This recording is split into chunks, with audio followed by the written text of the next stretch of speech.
Vamos agora para uma guerra mais pertinho da gente. A Venezuela. O Maduro deu uma afinada legal depois que os Estados Unidos veio fazer um exercício militar aqui com a Guiana. Estava cantando de galo. Os Estados Unidos vai cometer um grave erro. Ninguém leva muito a sério a Venezuela nos Estados Unidos. A verdade é essa.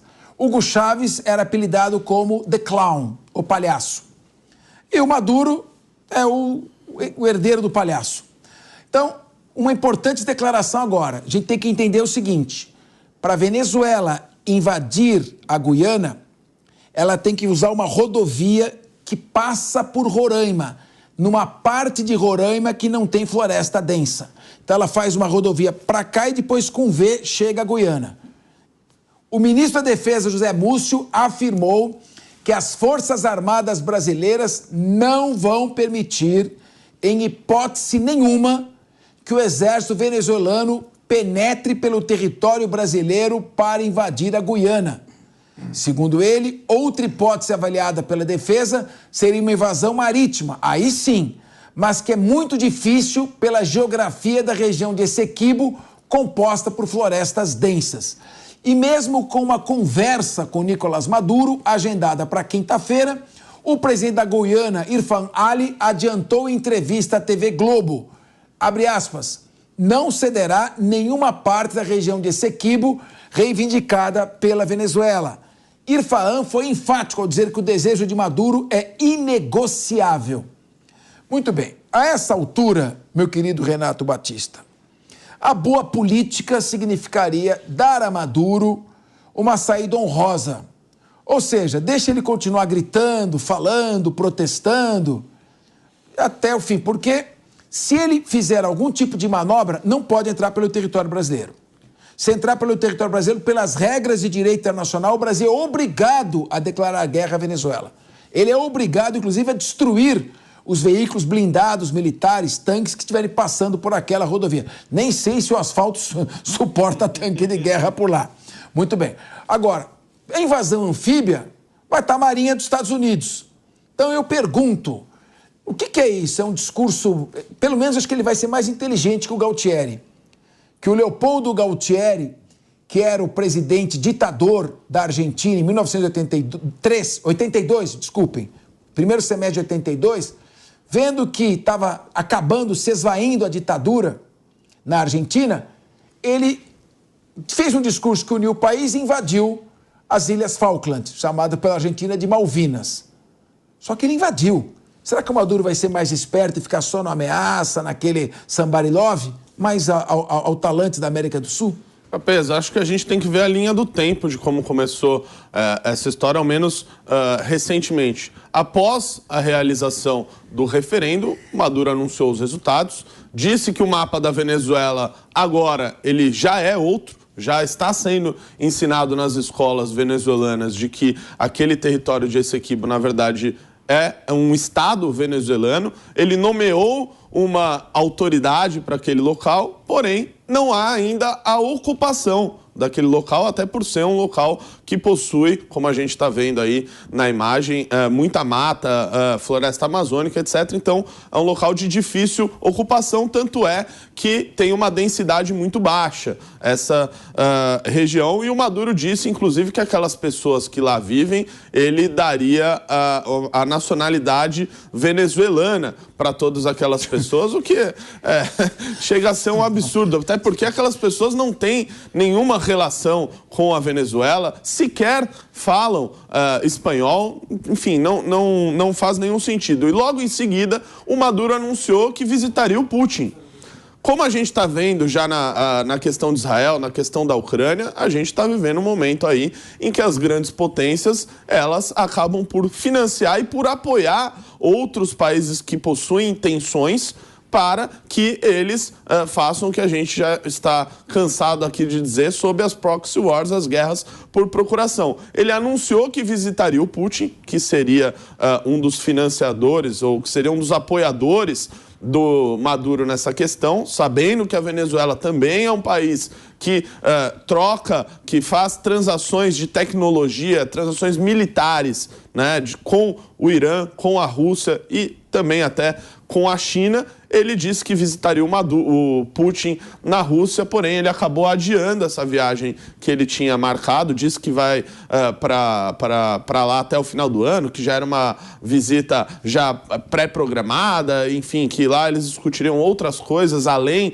da questão de Essequibo, mas me parece que esse recuo que ele deu se deu, primeiro, pela posição do governo brasileiro de dizer, por meio do ministro da Defesa, José Múcio, de que, olha, se você não vai passar aqui pela fronteira do Brasil. Esse recado precisava ficar muito claro desde o começo. E o Maduro tentou, de certa maneira, fazer com que o Brasil não tomasse essa posição e também de alguma maneira, ele já deve ter conversado com o Putin, não precisa que essa conversa seja presencialmente, e fez com que ele, nesse momento, desse esse recuo. Agora, não é uma questão que vai se resolver tão cedo. Ricardo Rose, é óbvio que o Putin disse para ele, meu filho, eu estou aqui com essa guerra da Ucrânia, que é uma ameaça existencial para nós. Se a Ucrânia vence a guerra, os Estados Unidos vão botar armas nucleares aqui na minha fronteira. Eu estou usando o Irã para perturbar, para pentelhar os Estados Unidos. Agora, você acha que eu tenho logística para me deslocar até a América do Sul, no quintal dos Estados Unidos, para enfrentar, quando os Estados Unidos têm interesse estratégico, tem a ExxonMobil, que está ali explorando petróleo nos 11 bilhões de barris que estão na região do mar, descoberto em 2015, ali na Guiana. Claro que o Renato Batista matou a charada. É evidente que ele recuou. Agora eu quero saber o seguinte, como é que vai ser aquela xiruliruri, xirulirulá, aquele somebody love para voltar e retirar o que ele disse? Como é que ele tem que fazer?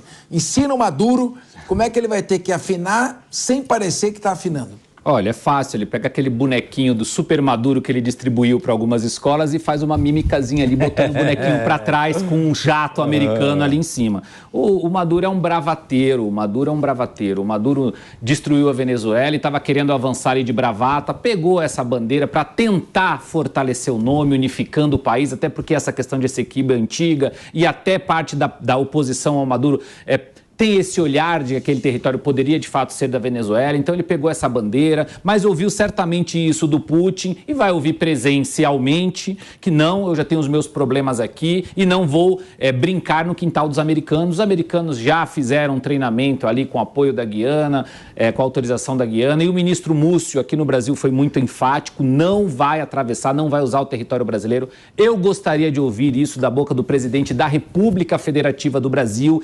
enfaticamente deixando claro que o amigo dele, Maduro, não vai utilizar o nosso território para poder chegar à Guiana, mas eu acho que é só bravata e agora o Maduro vai ter alguma dificuldade, apesar de que ele tem dificuldade nenhuma ali, não está na hora do Maduro cair de Maduro e as eleições estão chegando.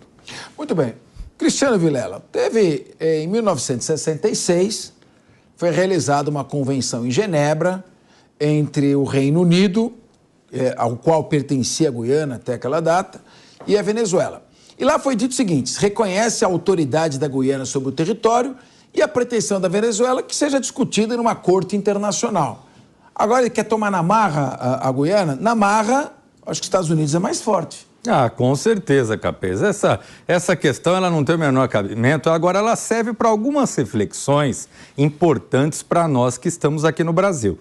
Primeiro, serve para mostrar que aquele discurso que foi albergado por alguns setores aqui no Brasil, que passavam pano para o Maduro, de que não seria uma ditadura, de que a Venezuela não estava no caos, de que nada disso, essa máscara vai caindo, vai mostrando realmente aquilo que todos nós sabemos de uma forma muito clara, que Maduro é um ditador. E como ditador não se preocupa com opinião pública, não se preocupa com democracia, toma medidas autoritárias como essa que está envolvendo agora a Guiana. E um outro fator me chamou a atenção, que nós tivemos essa declaração muito firme ontem do ministro Múcio, dizendo que o Brasil não deixará. Aí se deram conta de pensar, bom, mas como é que a gente vai proibir a Venezuela? Porque o Brasil, o Exército Brasileiro, não tem armamento, tem carência de tecnologia, seus veículos não têm condição de acessar aquela região, seus veículos não têm modernidade suficiente para entrar num combate. Então, nós temos aí também uma situação que eu tenho certeza que a Venezuela não vai chegar nesse ponto de invadir o território brasileiro.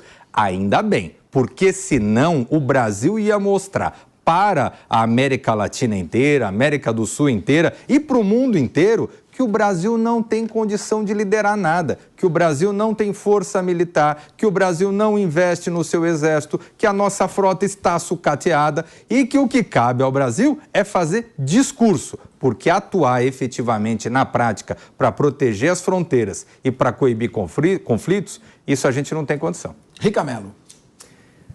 Olha, no final das contas, por ter um país tão pobre como é o Brasil, eu acho que eu até gosto que o Brasil não invista tanto dinheiro em defesa. Eu só gostaria que o dinheiro que se investe fosse melhor investido. Fosse um dinheiro investido em tecnologia, em treinamento das pessoas. A gente tem um número de reservistas muito maior e pessoas nativas muito maior do que a Venezuela. Se for para ter um embate, a gente é um país muito superior. Mas, de fato, daria um trabalho enorme e a gente realmente poderia passar um pouco de vergonha. A gente sabe que isso não deve acontecer. Maduro está em maus lençóis, porque, de fato, ele tem que arredar o pé, ele tem que voltar para trás, mas ele colocou um plebiscito aí para a população. Então, difícil que as pessoas, 70 e pouco, 55% das pessoas votaram a favor, né, que esse território fosse tomado para a Venezuela novamente. Então, ele ficou em maus lençóis, mas ele vai fazer aquilo que a grande maioria dos políticos fazem no mundo, o nós contra eles. Porque quando existe alguém contra você ou contra toda a população, e esse alguém é os Estados Unidos, ele vai ficar utilizando essa grande figura dos Estados Unidos, malvado, Estados Unidos que não é democrático, Estados Unidos que quer aniquilar ou quer ir contra a Venezuela, os interesses dos venezuelanos e tudo mais. Ele vai ficar utilizando, provavelmente, essa narrativa aí dos Estados Unidos contra eles, para que ele consiga, quem sabe, uma sorte melhor na eleição do próximo ano. A gente sabe que a Venezuela não passa economicamente, não está bem economicamente, a população está muito pobre, com baixíssimo poder de compra, dependem do governo completamente e tem pouca comida na mesa, os empregos são ruins, ou seja, o povo venezuelano tem sofrido muito com o Maduro. Eu também sou da mesma opinião do Ricardo, o Maduro já deveria ter ido embora ali daquele governo há muito tempo. Provavelmente a Venezuela ficaria muito feliz com alguns anos de democracia naquele país. Mas o problema é que não tem oposição. Está todo mundo preso ou inelegível, ele manipula o poder judiciário e com isso não tem oposição. E o governo de Roraima, que é o principal interessado, que ele faz fronteira com a Guiana e com a Venezuela, já começa a se preocupar com o agravamento na crise na região. O problema é o seguinte, não é guerra não, viu? O temor é que um possível conflito vai gerar, sabe o quê? Uma fuga, uma gigantesca onda migratória de cidadãos dos dois países que não querem, os cidadãos que não querem entrar em guerra, para Roraima, que atualmente já é destino de refugiados venezuelanos que não apreciam carne canina. Ao Estadão, o governo de Roraima disse o seguinte, abre aspas, as despesas com migração correm todas por conta do governo estadual e vem sobrecarregando os cofres e os serviços públicos. E aí, governo federal, vai deixar a população de Roraima sem assistência? Roraima ainda alertou que 700 mil venezuelanos já entraram no Brasil pela sua fronteira e que em torno de 180 mil já compõem a população do estado. Muito bem, Renato Batista. Acho que os cachorros saíram correndo todos de Roraima. Como é que está a situação? Está complicada nesse momento. Eu pergunto a você, um fluxo migratório em razão, não precisa às vezes nem da guerra, viu? A ameaça de guerra, claro. o blefe da guerra já provoca uma evasão. Quem quer morrer numa guerra estúpida, onde não se vai discutir nada relevante para a população? Por isso que até me assustei com a notícia de que o governo de Roraima já está se preocupando. Ora, já deveria estar se preocupando com essa questão, no mínimo, há algumas semanas, de quando o Maduro começou com toda essa questão. Olha, assim, o que nos resta, pessoal, nesse caso da Venezuela, de Essequibo, é o governo federal tentar atuar como um mediador dessa questão, né, ajudar com que esse conflito ele não ocorra. O Brasil será um dos principais prejudicados. A gente já fala em 700 mil venezuelanos no Brasil, isso dá quase toda a população de Roraima. Se a gente colocar no papel, já entrou uma população de Roraima pelo estado de Roraima, só que não é brasileiro, de venezuelanos. E claro, as pessoas são recebidas aqui, recebem ali os seus direitos fundamentais, só que o problema é que o governo brasileiro ele não consegue entregar isso nem para os brasileiros que aqui pagam seus impostos e que vivem aqui. Então é uma situação muito complicada e nós temos que olhar para essa questão com muita atenção. O Brasil pode ser um dos grandes prejudicados nessa questão. Primeiro, com a possibilidade de violação do seu território e segundo, com a crise migratória que deve se agravar.